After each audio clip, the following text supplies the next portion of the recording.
Get Ready With Me zatiaľ, čo vám poviem o prípade, kedy obeti nikto neveril, ale potom sa zistilo, že vlastne hovorí pravdu. Niektoré prípady nie sú desivé tým, čo sa stalo, ale tým, že vlastne nikto tomu neveril.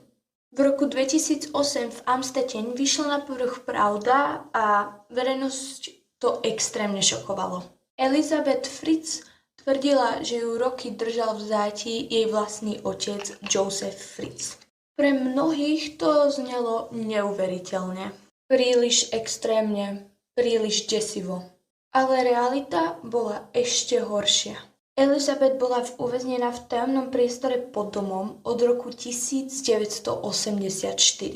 To znamená, že bola tam uväznená viac ako 20 rokov. Bez kontaktu so svetom, bez slobody.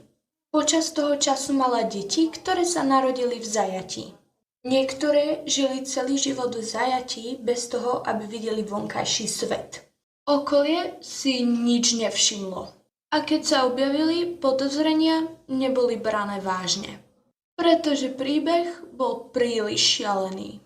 A práve to bolo na tom najhoršie. Nie to, že sa to stalo, ale to, že to trvalo tak dlho, bez toho, aby to niekto riešil. V roku 2008 sa všetko odhalilo, keď jedno z detí vážne ochorelo a muselo sa odniesť do nemocnice. Lekári začali klásť otázky a pravda pomaly vyšla na povrch. Tento prípad zmenil pohľad, ako sa pozeráme na obete. Pretože ukázal jednu vec, že aj ten najneuveriteľnejší prípad môže byť pravda.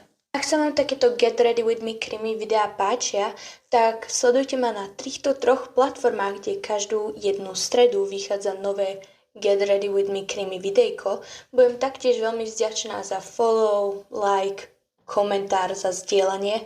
Veľmi mi to pomôže. Takže zatiaľ ahojte.